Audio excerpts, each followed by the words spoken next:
I'm Dr. Robert Kinshirf, the Executive Director of the Center for Law, Brain, and Behavior at Massachusetts General Hospital.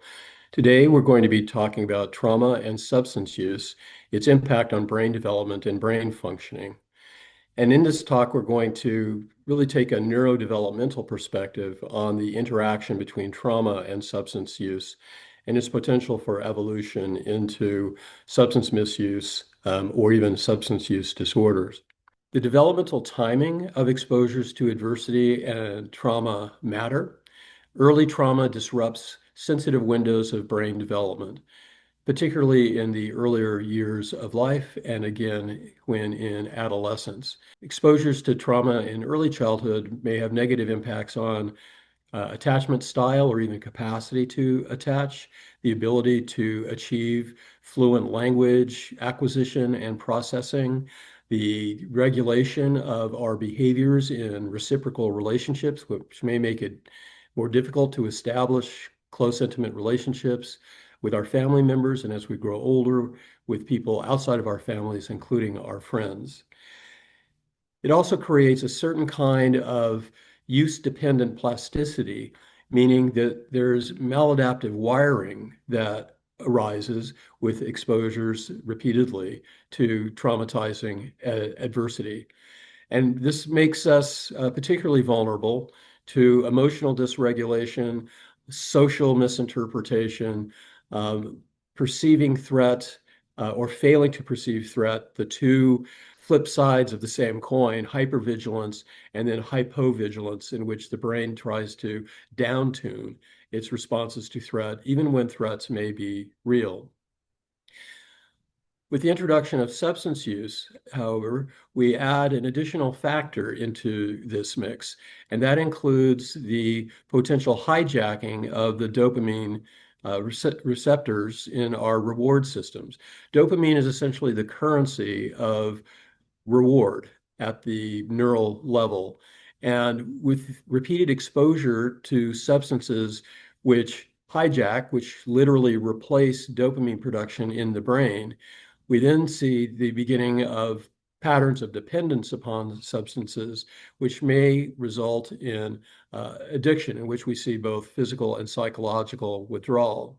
When that happens and the dopamine capture that is the product of the substance use begins to wear off, and the body fails to replace that dopamine in a speedy fashion with its own production, that is what yields the symptoms of withdrawal, both the physical and the psychological symptoms of withdrawal.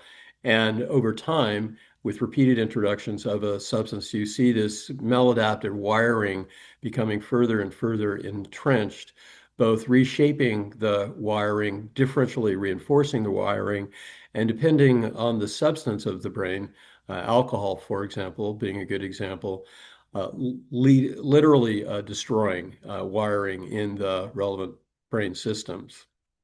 When this occurs, attempts at self-regulation, threat detection, and so forth result in an effort to cope through substances, to self-regulate through substances. Sometimes people use the term self-medication, as substances are used to try and control dopamine systems, reward systems, and threat systems in the brain.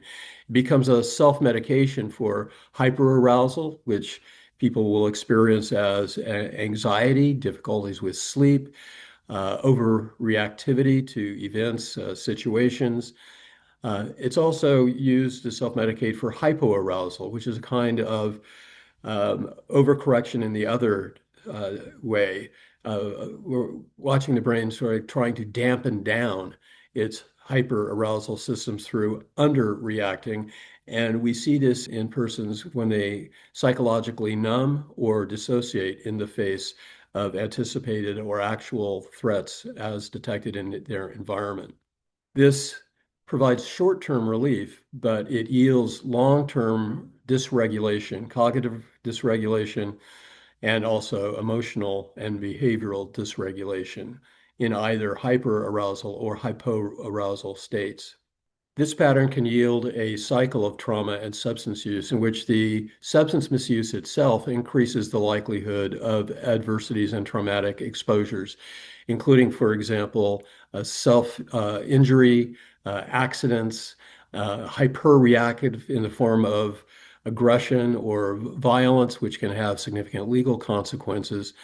The trauma itself increases the risk of substance relapse or the development of a pattern of chronic use and creates kind of a feedback loop between the environment in which the substances are obtained and used, the brain of the individual using these substances, and the decisions that they make that are influenced by intoxication or withdrawal that increase the risks of exposures to social instability, behavioral instability, and sometimes legal consequences as well. As a result, when we think about persons with substance use disorders and histories of adversity, we need to be guided by trauma-informed care principles, chiefly provision of a genuine sense of psychological and personal safety in people's environments and in the relationships, which hopefully can become healing relationships for them. Trustworthiness is a component of that safety, as is a genuine sense of collaboration, a sense that one is engaged and self-empowered to be making positive decisions for themselves in a trusting relationship with others who care about them and who can keep them safe. The sense of empowerment is intended to enhance self-efficacy and to allow people to be less passive, more active in their decision making, making effective decisions, and hopefully positive decisions for which they can accept responsibility and the sense of achievement for themselves and their lives.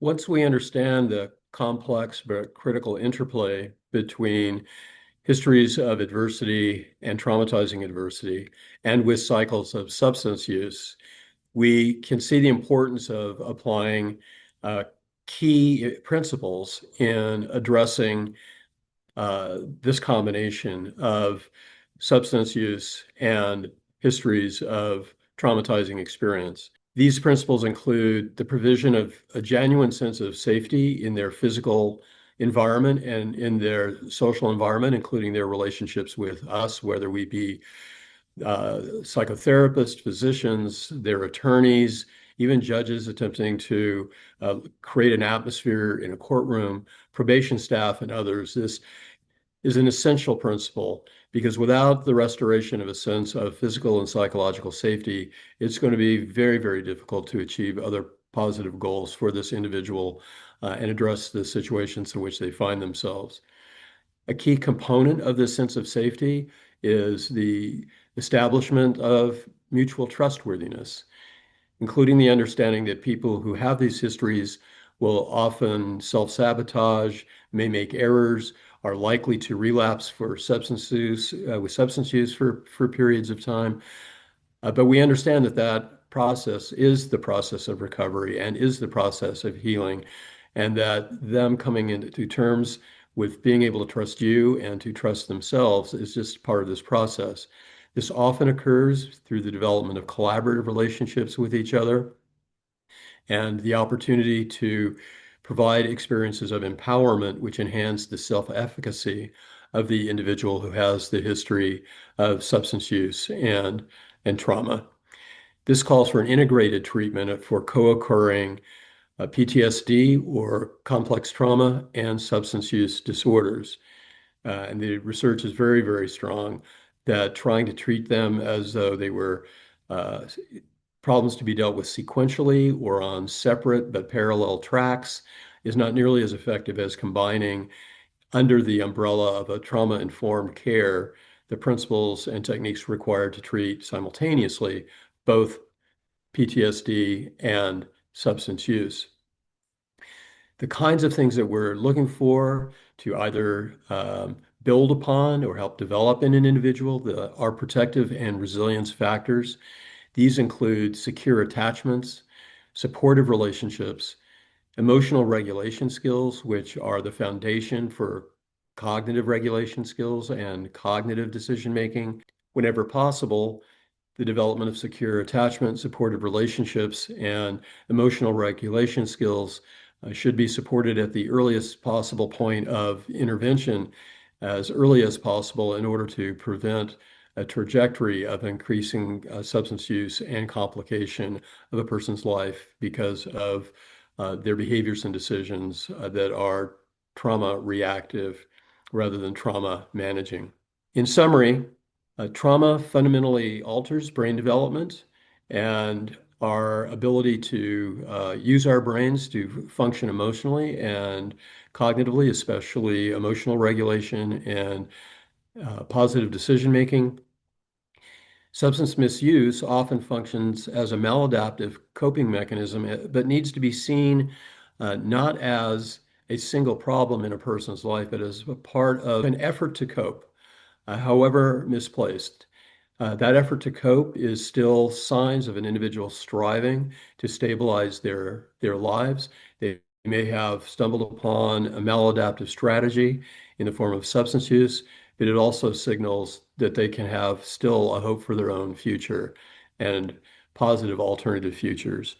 Breaking this cycle requires trauma-informed, integrated approaches and a realistic patience while people develop the skills and the opportunities required to heal. Thank you for your time and attention today.